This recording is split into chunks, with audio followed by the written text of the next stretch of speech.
Hello. I am doing a live stream thing where I am answering uh, Discord questions on YouTube, but posting it on Patreon because if you got to be a monkey, be a gorilla, right?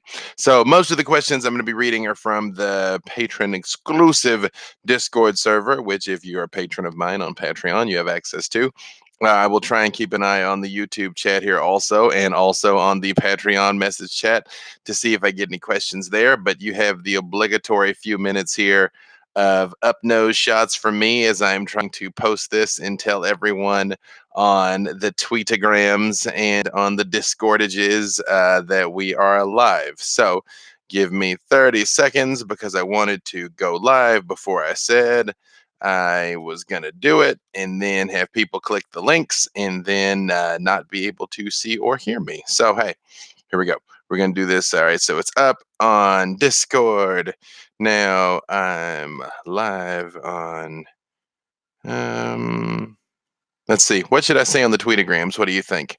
Um, all right. I'm doing a live stream answering questions about games and life and stuff from my patrons. Check it out now. Skadoosh. All right. And we are live. So I've already had some people that were already been giving me some questions on the Discord.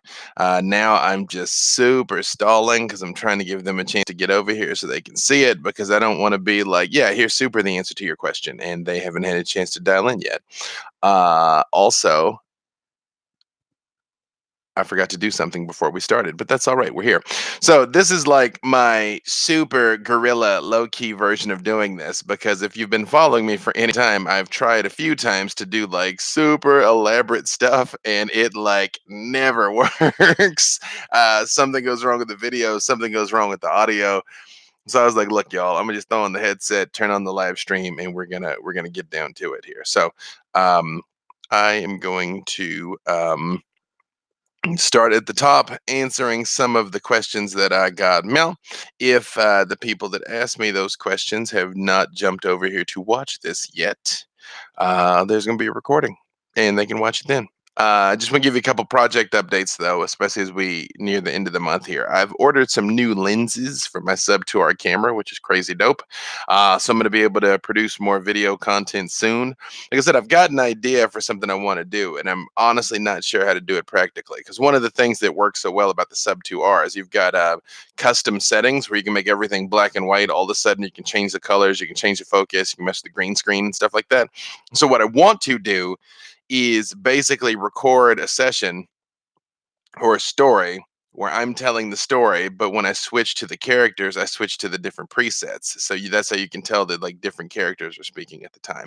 Again, full disclosure, I have no idea how I'm going to do this practically, but I'm going to try to do it and try to make it happen. And I will because I do not give up. So that's a thing that's coming soon. And also, I've begun working on some fiction stuff. Josephine, as you might know as Eva, is doing a charity stream next Saturday, September 6th, where all the entire cast of LA by Night is going to be on, and we are going to be playing different characters completely. And I don't want to tell you who I'm playing in case she intends for that to be a surprise. I don't know how she's doing it, but we're all doing vastly different things. And I actually think the character I made for that game is going to be the star of my fiction that I write. I think if the character works out as neat as I think. Also, and another announcement that I made on Patreon or on Discord rather was I am going to be doing my own Vampire the Masquerade stream very soon, probably late September, because we're kind of pre-taping it relative to when it's going to show. So probably about a month from now, late September to early October. It's going to be Vampire the Masquerade Long Beach by Night. The story is going to be about a group of kindred who are basically refugees from San Diego. If you've been following LA by Night, San Diego has fallen. So they have fled San Diego, and yet, due to the insanity of Los Angeles, they are trying to carve out their own piece of turf in Long Beach. So they're going to be, some of them are going to be brand new, some of them might be older. Honestly, we're still working that out to tell you the truth, but that's going to be the core of the story. And you're definitely going to see some people you know. doing some things that are very different than things you've seen them doing before. But the advantage of doing this stream is I will be able to draw very heavily on the stories we've been telling on Patreon.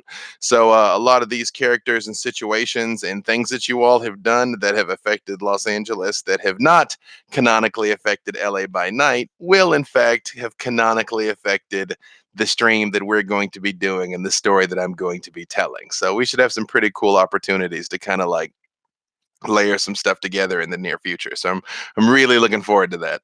All right, so let's get down to it. So the first question I got was from Kyrie, who plays Lucius Dracul, literally descended from Dracula. That's crazy, but also cool. A La Sombra, who his question was character backstories and bringing it over to sheets, voices, and getting into characters and things like that. Was something that he wanted to hear about.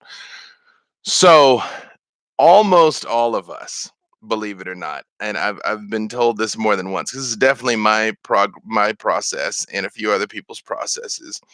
Is when I do voices for characters, I don't know what they're going to sound like until literally I open my mouth and words come out. Because there's been a lot of times I planned to do something, and then when my mouth opened, it was not that at all. Yeah, like Karsh. The voice I did for Karsh was the voice that came out when I started talking. The voice I did for Stu the Gangrel was the voice that came out when I started talking. It just, uh, yeah, yeah, there's not a huge other process beyond that unless if I know I hey, my oldest is in chat. Hey Lexi. My the thing that I have in mind usually is like I'll have a concept of what I want to get across in the character. Like in my D&D game, Theogony of Kairos, there's a whole different pantheon of gods that I have created myself. So, like, there's a god of knowledge basically, and I created these characters like last year before we did Vampire the Masquerade, which is funny because there's a significant overlap with some of the things I do and some of the things Jason does. But like, say for instance, my god of knowledge uh sounds a lot like Gary Golden does. Also, hi Lexi, I don't know if you're showing this to anybody, but hi, hello. Also, you should be like out having fun with your friends and not watching me live stream, but hey, there you go. Hi, hello. The my god of knowledge is like very booming and talks like he's very excited and he's very interested in everything. And I literally put my hands up like this to make his voice echo when I talk, because that's just kind of like a neat practical effect. For whatever reason, my goblins all sound like old timey New Yorkers. That's a goblin accent canonically. Like they talk like this. I don't know, buddy. That's just the way it is. So that's when you live in a goblin warrens. This is how you talk. Uh, I don't know why. It's a thing though, and it's a thing though. Um, I think the thing I put the most thought into though is mannerisms and posture and things like that, because again I've told you guys before that the biggest difference in playing on stream, of like doing it quite frankly professionally, because if you're streaming and trying to put on a show, it's professional whether or not you're making any money at it, is you don't come out of character. I mean, there are some streams that break the fourth wall, sure, but that's the main difference between streaming and not streaming. Is like when you're playing with your friends, the social aspect of it is as important as all the rest of it. Talking about work, talking about your problems with your girlfriend or boyfriend, talking about Netflix, complaining about Star Wars. That's all a important part of the social aspect of role playing. When you're streaming, all of that is extracted, and you notice like on LA by Night, like even when we come in and out of scenes, you notice there's several times like we physically shrink. Like I'll lean in and I'm talking, talking, talking, and when I'm not in the scene, I'll do this. you know or there's like if I have my head, like I'll physically pull my head down a little bit or things like that, or like we lean back because we're taking ourselves out of the scene so that other people can literally lean in and be in it. So as you're playing your games, that's something you want to practice, especially if you want to start streaming, is once you put on the mask of that character, do not take it off. But that's why you notice again, like Victor, I'm always things like, hey, and all of that stuff, which quite frankly comes very easy to me because I've told you all many times that Victor's basically me. If I became kindred tonight in like 15 years, I'd probably have a life very similar to his. So that's why it's easy for me to play that character because it is 100% clear to me what he would do because it's very easy to just be like he'd do this. So I think when you're playing these characters, you have to know who they are enough that you know what they would do. So when you're presented with situations and circumstances, you do not hesitate. You never hesitate. And it's easy to be like, I do this, I do that, I shoot him, I don't shoot him. I run, I don't run. I jump in front of the bullet and take it for this other person, or I don't. And the physicality that you apply at the table, even with your games with your friends, can really help you do that. Like there's a world of difference between me saying like, okay, I'm going to punch him in the face and try and tear his head off versus being like, I punch him in the face and I try to tear his head off. You're still telling the story with your body. And the person that is the absolute master of this is Alex Ward, which again, that's his vocation, is creature effects. He plays a lot of roles that don't talk. So he has to communicate a lot of things without saying a word. And if you want to watch an absolute masterclass on that, watch Jasper's first epilogue, the episode where he's following Chloe and Diane. I don't think he doesn't say anything for like 45 minutes, but he tells you literally everything purely from his physicality, and it's kind of incredible. So those are things to kind of like think about and start trying to implement in your own play there. Mr. Dale Boone of Clan Nosferatu is. He asked, "What did the cast of LA by Night discuss? What the tenets of the Chronicle would be?" Yeah, we did. We did. I think a lot of the Chronicle tenets for us have been subtly implied but haven't come up like very overtly. Honestly, a lot of our individual tenants have, but like for instance, I'll give you one example. One of our chronicle tenants is slavery is wrong. um I mentioned it in the WonderCon episode, which a lot of people didn't pick up on it, but one of Victor's touchstones is we saved some women that had been basically sold into slavery. Like, there's a real thing where a lot of like Asian immigrants, especially out of China, get promised basically they'll get shipped to America for like $20,000, and then when they get over here, people take their passports and essentially put them into like slavery and indentured servitude. That's a thing that happens. So our coterie, before the game began, like back before, had rescued some of these women, and Victor essentially had been paying for them ever since. Like, he'd been like putting them through school and paying for their apartments and stuff like that, and they don't even know who he is.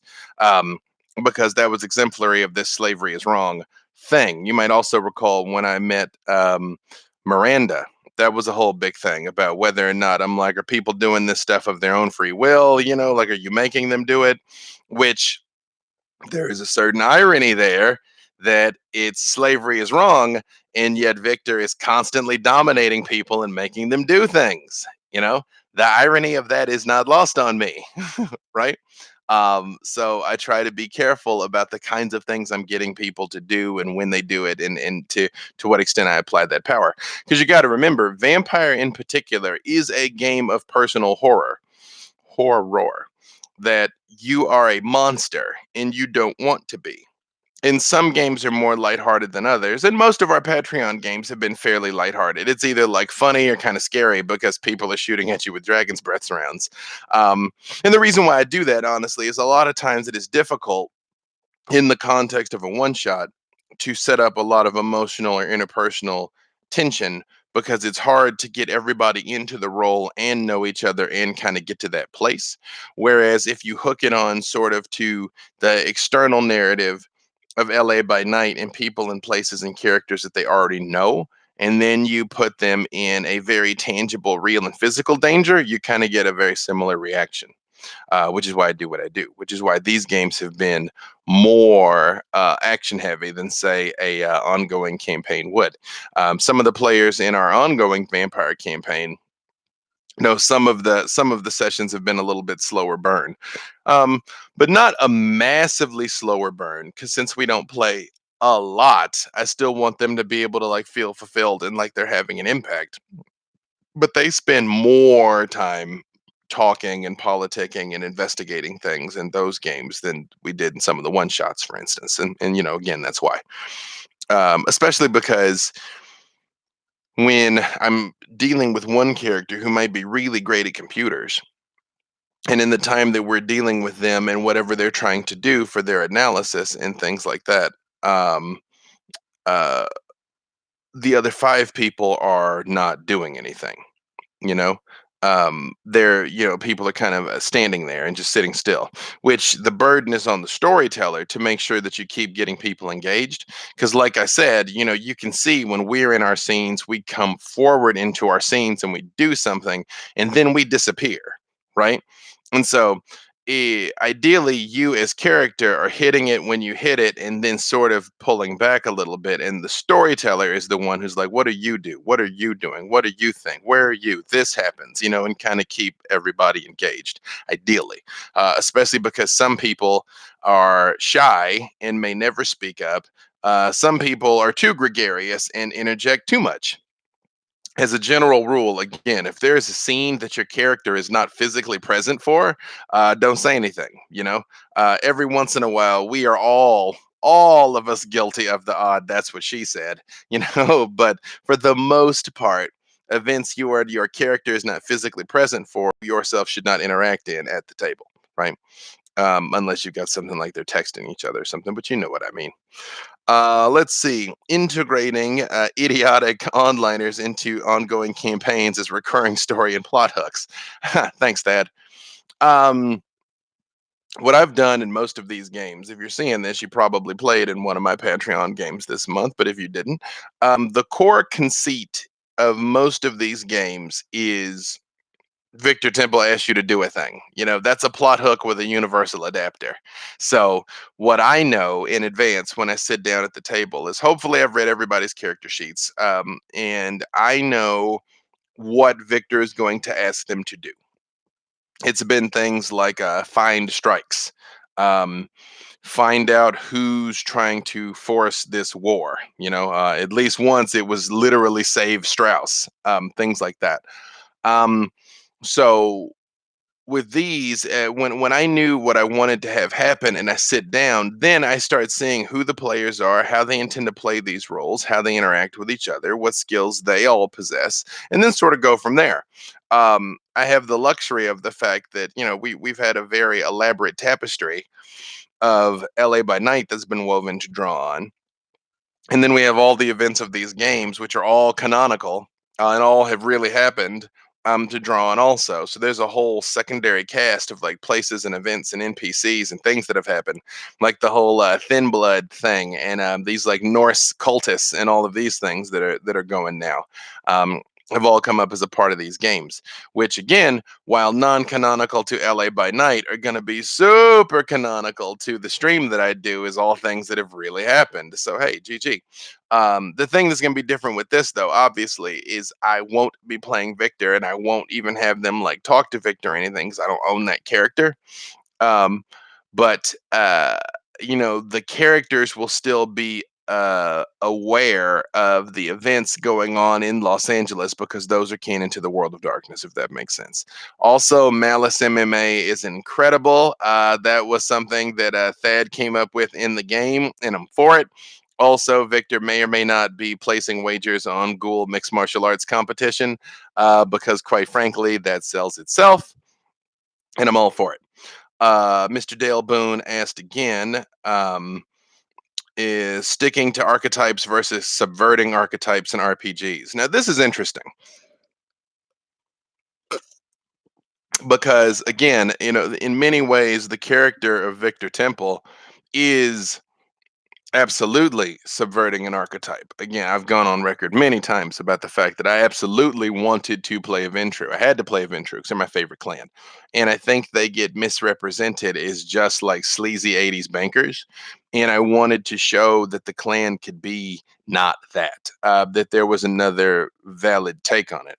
Um, Honestly, just the fact that I'm a young black guy in and of itself is kind of subversive to a lot of the portrayals of the Klan in the past. And but I think what I tried to do with Victor, and what we've all done with our characters, I think, although ultimately I can only think for myself or speak for myself, is I still tried to convey in him, and I continue to try and convey in him, um, what makes a Ventru a Ventru. That he's still obviously he's still business minded. He's always looking to negotiate first and fight second. He's trying to continue building his own empire without having it collapse in flames around him, which means sometimes negotiating and cutting deals with people that you may not like and who definitely don't like you. Um, he's fairly ruthless. It's you've revealed that you're not going to listen to reason or that you're going to be a problem, then you're dealt with harshly. Um, because if you notice, every time violence has come, 100% of the time, Victor tried to talk first. He was like, "We don't have to do this," and they're like, "We do, right?" I'm like, "Well, okay, new plan. Everybody dies," you know, because that's just how I tried to play the character. I think that's what makes Vampire the Masquerade and especially fifth edition good. I recently played a home game. Um, I'm not going to name drop because it's kind of disingenuous, but we had some very famous people who had never played Vampire, and we got them together and played the first time. And when we were discussing the clans, it was kind of like, well, the Toreadors are the artists. I don't necessarily want to play an artist, and the Ventura, the business people. I don't want to necessarily play a business person, and a gangrel. I don't want to have to live in the woods. And it's like, well, no, no, it's not that. The clans and the bloodlines are a lens through which to view your character concept. Almost any concept can work with almost any clan. You got to realize again, Teresa's a Malkavian, but she's got an expansive business empire and she owns nightclubs. So that's Ventrue stuff and Toreador stuff right there. But the character's a Malkavian.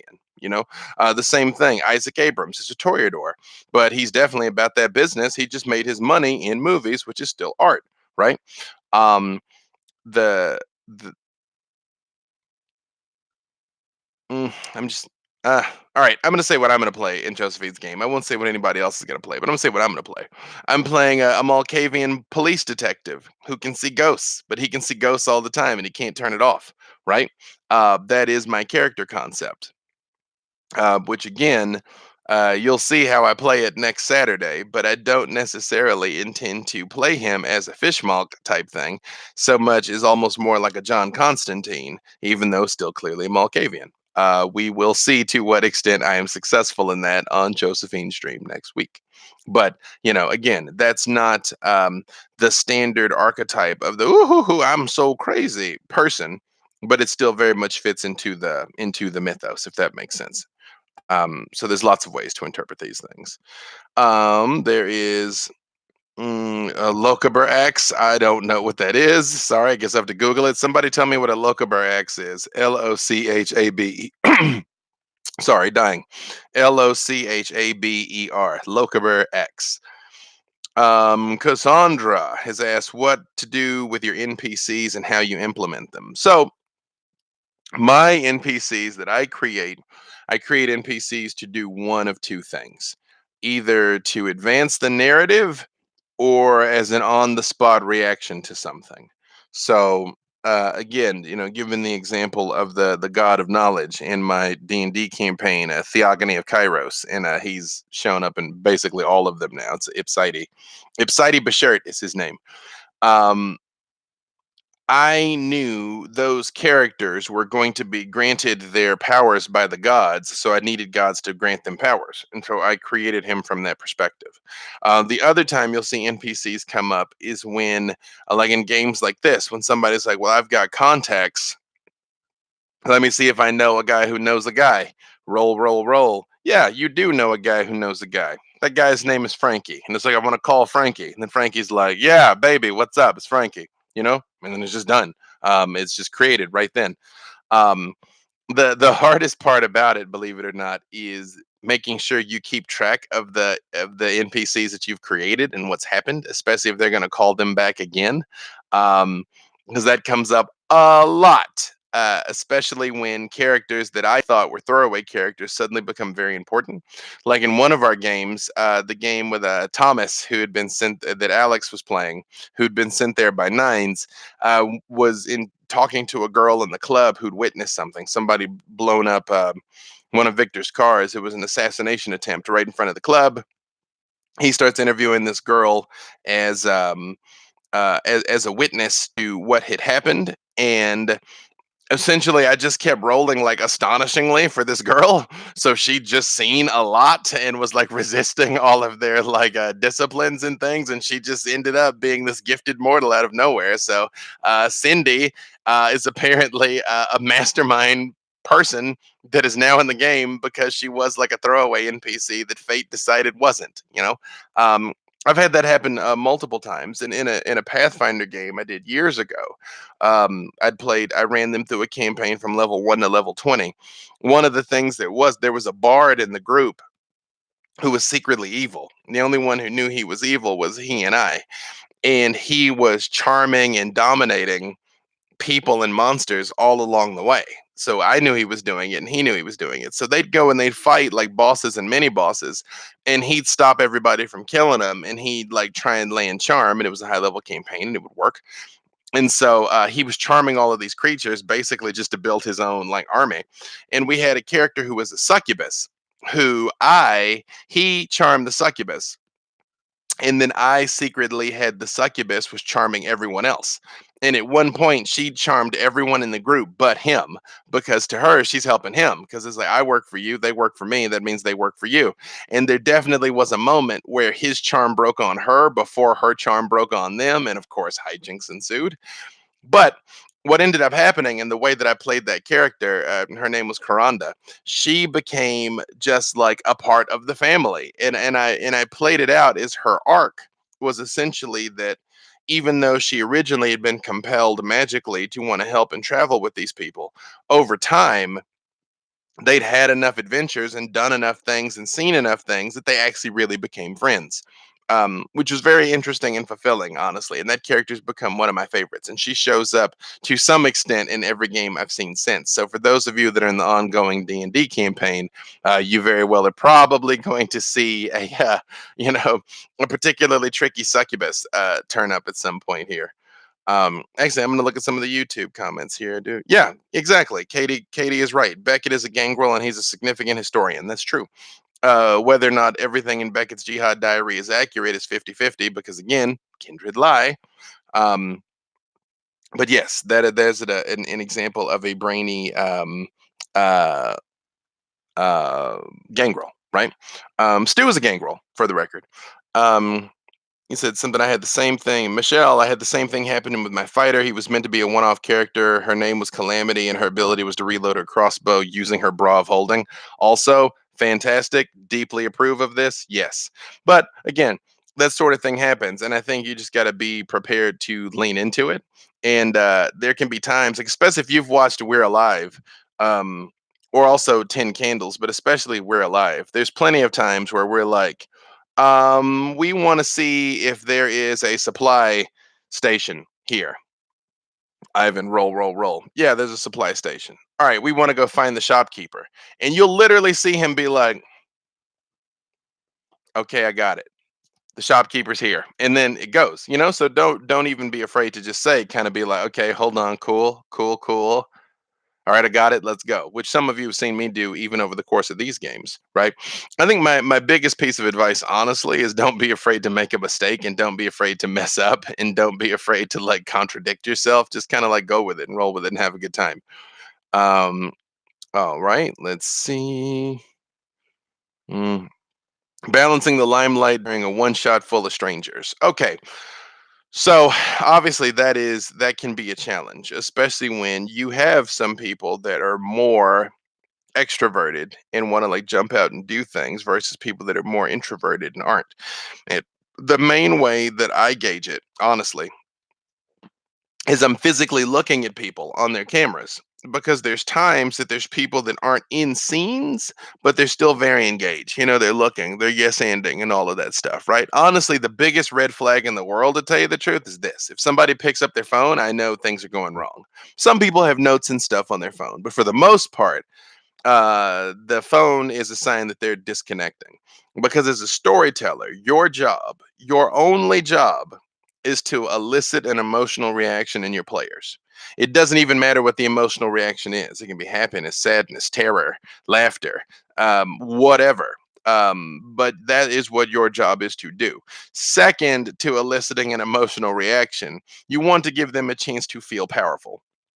You want to give them a chance to feel like they are at cause in the narrative, because that's why people play these games. I give this speech all the time. That's why video games will never fully replace tabletop games, because tabletop gives you more opportunities to have a meaningful impact.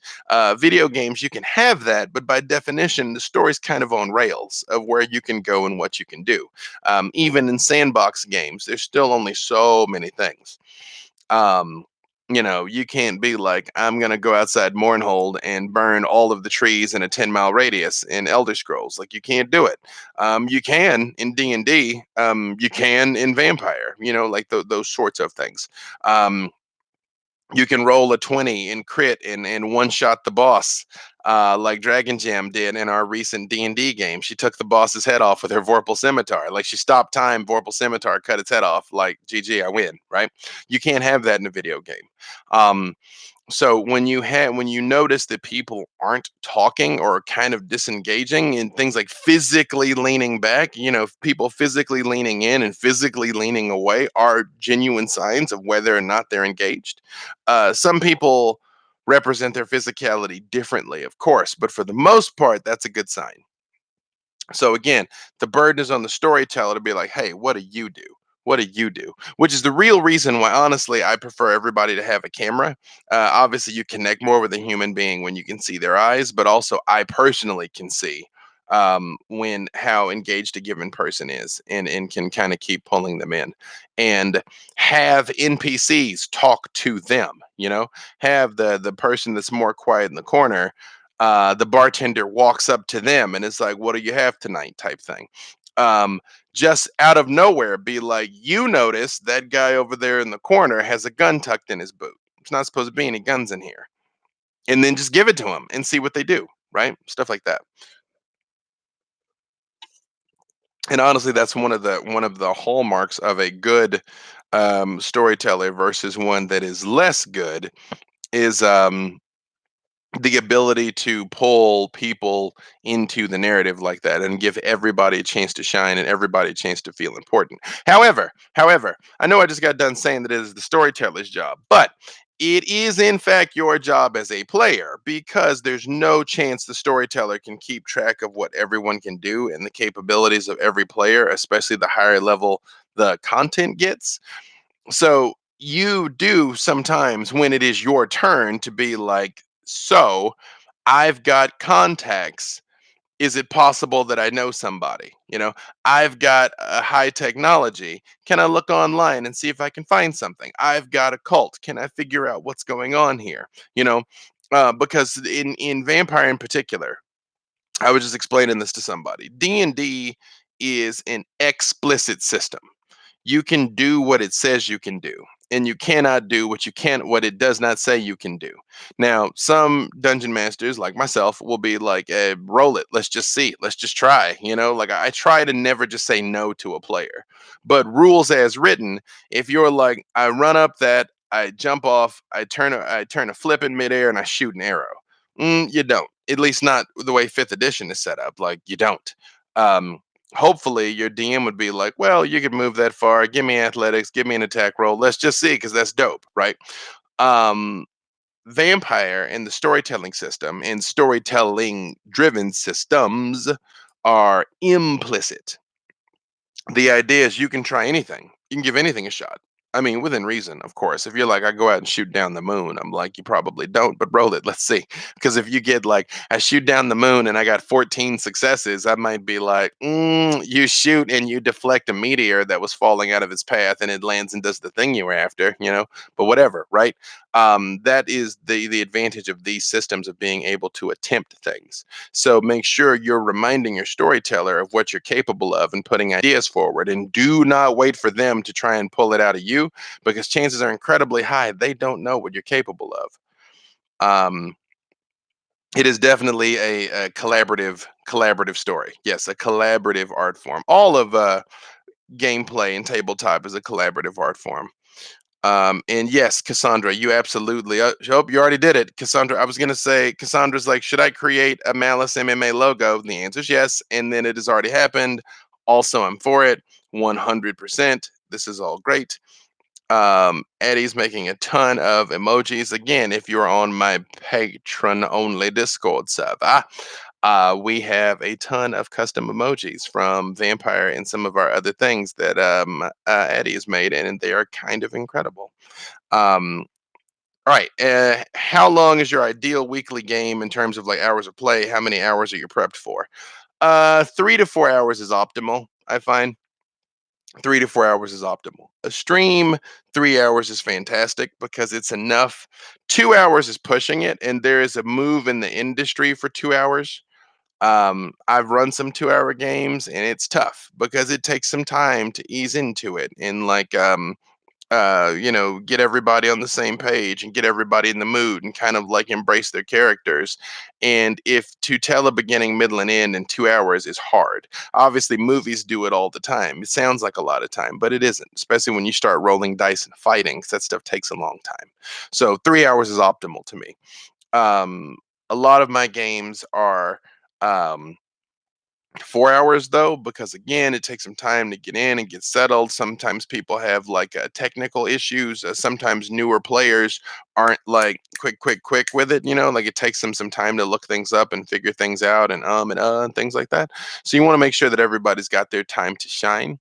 Um, 4 hours a week, once or twice a month, I find is optimal. Just because people's schedules are such that it's a lot of times it's hard to get people to do more than that. A lot of streams, obviously, we meet weekly, 3 hours a week. I think if you're talking about streaming, if you're talking about building up a community, then you want to try and do something weekly. Not because people will forget about you as such, because people like the internet has a short memory. I actually don't believe that. The internet doesn't forget anything. What actually ends up happening is you stop being a habit. That's the problem with long layovers or having an erratic play schedule, is you never become a habit. Like we have the advantage Friday nights at 8 o'clock, people are conditioned to watch Vampire. Or if you're not watching it live, to watch it Saturday when you get up or Sunday or whatever. But if you notice, you probably consume your media at roughly the same time. Um, which is kind of that's the whole point behind appointment television. It becomes a priority to you to make sure you do. When you break that pattern or never give people a chance to establish that pattern, then it becomes harder and harder to kind of get your show on the road and start building up your community. Which, at the risk of showing you a little bit of how the sausage is made, is part of the reason why I created the Discord server. It actually the role playing Discord server was actually May's idea. So shout out May, it was her idea. But it gives people a chance to keep interacting with these characters and interacting with this world in between our game sessions. And the narrative is still progressing, and the world is still being built, and people are still feeling like they're having a fulfilling experience, even if we're only playing every so often, which has been great. So, uh, I yeah, somebody said it was Michelle. It's totally true. I keep trying to stream weekly. However, I always have issues in keeping consistency. I do want to, but it gets hard. Believe it or not, it's actually hardest at the beginning. It's hardest at the beginning because the amount of effort that you have to do to have 6 people watch is the exact same amount of effort that you have to do to have 6,000 people watch. But unfortunately, that's what it takes. That is what it requires. That is what it takes to foster your own sense of community. And again, quite frankly, why I'm doing this live stream now. I didn't want to go too long without you guys hearing from me, without us interacting, without us having an exchange, right? Because that is vital to community building and making sure that you are adding value for people and making sure that they're taking something away from the things that you create that they enjoy. And don't get me wrong, just having watching you stream a game or something and kind of laughing along with you during it is a very valid thing. But I think what you'll find is the real selling point of most streaming content, and this includes video game content also, isn't just the stream, it is the community that forms around the stream. You know, LA by night's not the special thing. I mean, I think it's actually pretty cool, but it's LA by night is not what's important. It's the family is what's important. It's the same thing. These games that I have told in my Patreon is not what is most important. It is the connections that have formed in between you guys that is what's important. That's what is, you know, the thing that makes you feel like you're a part of something, which is what the essence of fandom is, feeling like you're a part of something. Um, you know, and and that is what is beautiful about it, honestly. And I was actually just talking just the other day with somebody. We were talking about how music was so formative for like people that are my age and younger. Let's say basically anybody that's about 30 and younger, maybe 25 and younger, but 30 and younger. You know, music was your most formative thing. And a lot of times that was how you met your friends, was people that were into the stuff that you were into. Because I guarantee you, you and your best friend probably listen to 80% of the same stuff. And it was probably indicative of your self-identity. Like remember grunge kids and emo kids and goth kids and you know, the metal kids and the skater kids. um, for me, Wu Tang Clan changed my life. I was super into Wu Tang Clan, which got me into kung fu movies, which got me into martial arts, which is how I became a bodyguard, which is how I ended up out here in LA in the first place. So music literally changed my life. I feel like now, and I can't prove this, you know, conclusively, but I sense it as a holy man that a lot of these connections that people are forming that are indicative of their self-image and their identity is not coming from music, it's coming from fandoms now, of growing up with Harry Potter or being hardcore into Minecraft or being into Fortnite or now being into D&D, because D&D used to be a private thing, now it's a public thing. It's the same thing, these tabletop games, this was something that you used to experience with a handful of friends. Now you get to experience it with the whole world. You can say there's like, I'm a Ventru. And that means something to a lot of people now when it didn't used to. You know, it's easy to be like, I'm super into Pearl Jam, and lots of people are super into Pearl Jam. You know, now let me be clear. I do not mean that people are not listening to music. That's not it at all. But I don't think it's a coincidence that music became kind of generic and forgettable in the early to mid 2000s, around the time that belonging to these massive communities like Harry Potter, like I hate to admit it, but Twilight and things like that really kind of started becoming a thing. So, you know, that's neither here nor there. Um, all right, I got a couple more, and I'm a question. I'm going to start winding this up because we're going into 45 minutes. I used to have a 2 hour radio show every week, so I can talk indefinitely about almost anything. And the fact that I actually am getting to interact with you all here is even better. Let's see. Scott Tomby says, no doubt is also one of the reasons Victor occasionally throws up his phone and live streams a snippet from what's ever happening that night, keeping people engaged. Yeah, 100%. 100%. That's why Victor does what he does. Like, hey, fans, we're doing stuff, you know? And also leaning into the character. And all the way back to the other thing, the physicality of it, you know? Like you, when I do this on stream, you know everything that he's doing. I don't even have to say anything about it, right? And then came around 77 when I used to run more often. I'd score my games like Bloodline score, Bram Stoker's Dracula score. That's interesting. All right. I'm looking to see if I have any more questions before I wrap this up. All right. I'm gonna wrap it up. So hey, thank you guys for watching. Thank you all for being patrons. We're gonna do a lot more dope stuff. I'm already working on it. I posted some new options. I posted some new things that we're doing, new ways for everybody to have a chance to interact. Again, we have our patron only Discord server where we have our own very active vampire universe in and around the valley in Los Angeles that is taking place all the time. And if you want to get in on one of our games and experience all this real time, it is patreon.com/slash B Dave Walters. There is room for you at the table. In the meantime, enjoy your weekend, enjoy your holiday. It's Labor Day weekend as of the time of this recording, and I will see you soon. Okay, bye bye.